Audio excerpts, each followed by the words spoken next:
Olá pessoal, professor Rafael. Vamos estudar hoje mais uma lição da apostila, ou melhor, do caderno Trilhas, que a prefeitura nos forneceu para a gente poder ir mantendo nossos estudos em dia durante a quarentena. Hoje nós vamos tratar do caderno de linguagens e códigos para o módulo 4, como você está vendo aqui. E nós vamos fazer a atividade 2, certo? A atividade 2 consiste em um texto, que começa aqui e termina aqui, E a partir desse texto há uma série de perguntas, certo? Então hoje a gente vai analisar algumas dessas perguntas para a gente tentar entender qual é o objetivo desta atividade, tá bom? Como eu falo sempre, hoje a gente está usando o método da leitura armada. Então a gente não vai ler o texto sem antes saber quais são, o que as perguntas pedem, certo? Vamos lá então? Questão A. Localize as informações no texto e escreva-as no quadro abaixo. Então, é uma questão de localização, Temos que localizar algumas informações que estão no texto. Então, vamos lá? Primeira informação, tema ou assunto principal. Como é que você faz para você descobrir qual é o tema ou o assunto principal de um texto? Então, em geral, pessoal, os textos escolares, o tema ou assunto principal está no título, em geral, tá? Textos literários já não é assim, mas textos escolares cuja a função principal é informar ou dar uma opinião para a gente, eles começam no título dando o assunto do texto. Então, olha, desigualdade social e coronavírus, favelas, desempregados e trabalhadores informais. Então, se eu perguntasse para você qual é o assunto ou o tema do texto, seria o coronavírus, certo? Em lugares onde há grande desigualdade social, em favelas, entre desempregados e entre trabalhadores informais, Desempregados e trabalhadores informais, infelizmente, são as pessoas mais vulneráveis da sociedade, que são obrigadas a morar em favelas, Então, se você fosse responder, talvez você colocaria alguma coisa assim, O coronavírus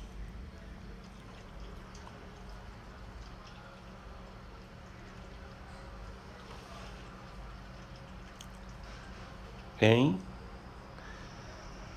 locais de grande vulnerabilidade. Olha, nem vai caber aqui.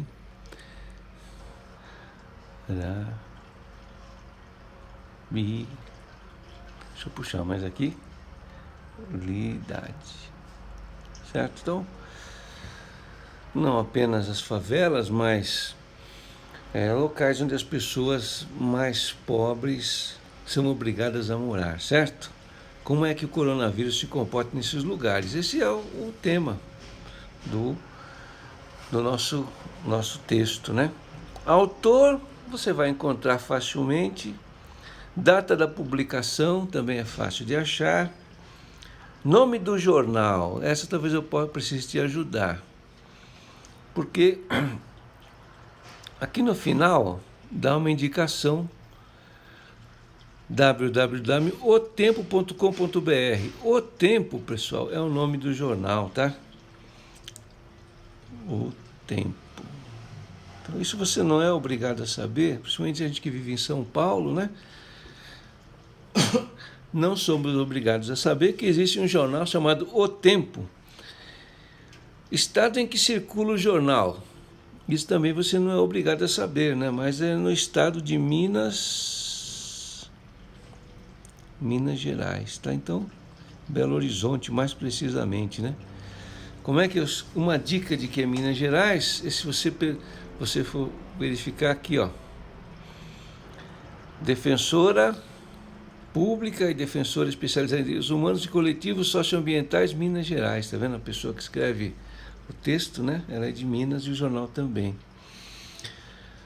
Fonte, onde o texto foi publicado. Então, se é o nome de um jornal, você talvez espere que ele tenha sido publicado num jornal, mas não foi, né? Se você viu aqui, ó, www.otempo.com.br, isso aqui é o endereço de um site, né? Então, foi no site do jornal. Então, essas são algumas informações um pouco mais técnicas, né? Que eu acho que eu preciso abordar para ajudar vocês. Vamos passar para frente, né? O público você pode responder. Função social, qual é o objetivo do texto? Vamos ver se você consegue descobrir isso. O gênero do texto, aqui talvez, né? Você precisaria de um certo conhecimento sobre gêneros de texto, né? Então, eu vou responder essa para você. O gênero do texto é um texto de opinião. O que é um texto de opinião? Às vezes há um assunto, né, em que o público quer construir uma opinião sobre aquele assunto. Então, o que o jornal faz? Ele pede para uma pessoa especializada, por uma autoridade naquela área, dar a sua opinião, né? Então, a gente constrói a nossa opinião em cima da opinião de pessoas que são especializadas num determinado assunto, né? Então, texto de opinião. Suporte, impresso, digital ou eletrônico. Isso sempre dá confusão, né? Bom, para você saber a diferença entre suporte impresso, digital ou eletrônico, você pode pensar no seguinte. Lembra dos relógios de antigamente? Que a gente tinha aqui da corda, que tinha o ponteirinho que andava de um minuto para outro minuto, de um minuto para outro minuto, né? Esse tipo de relógio, que é um relógio mecânico, a gente chama de relógio analógico, porque todo o sistema de marcação do tempo dependia de uma mola, né, que girava, tudo era mecânico. Com o tempo, surgiu um tipo de relógio que funcionava também de forma mecânica, mas que não era movido por uma mola, e sim por uma pilha, né? Lembra aquele relógio que você tinha que colocar uma pilha nele? Por que você precisava da pilha? Porque o movimento do relógio não era apenas mecânico, ele tinha também componentes eletrônicos, certo? Mas o movimento era mecânico, apesar do acionamento do motorzinho, das fontes de energia serem eletrônicas. E daí surgiu o relógio digital, que ele é alimentado eletronicamente, mas que ele não tem nada de mecânico. Tudo no relógio digital gira em torno de programas de computador, né? Então, esse texto aqui, ele foi digitado, né, num computador. O computador é alimentado por eletricidade, mas ele não precisa de nada mecânico. Tudo no computador resume-se a programas de computador, né, algoritmos. Então, a gente pode dizer, sem pestanejar, que o suporte esse texto está apoiado em meios eletrônicos, ou melhor, em meios digitais.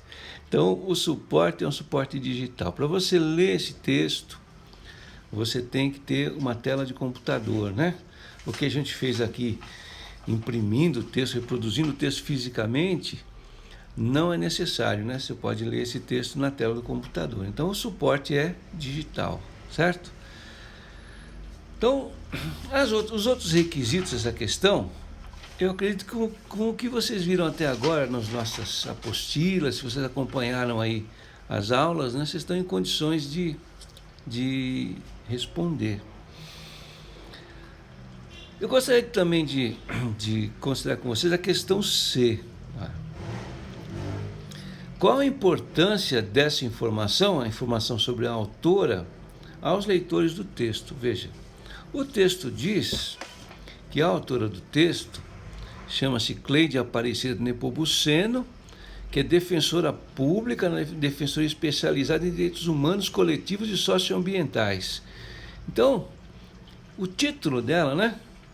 A informação sobre a autora mostra para nós que ela é uma pessoa especializada em causas, né, relativas aos direitos humanos e socioambientais. Então, ela é uma autoridade.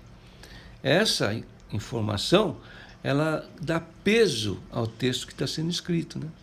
Se fosse o professor Rafael para escrever sobre esse tema, com certeza o texto teria muito menos peso, muito menos credibilidade do que um texto escrito por uma pessoa que é defensora pública, blá, blá, blá, blá. Então, as informações sobre a autora, a importância é que elas dão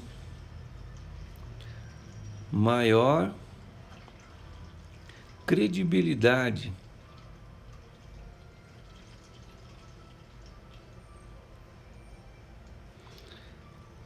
às ideias defendidas no texto, né?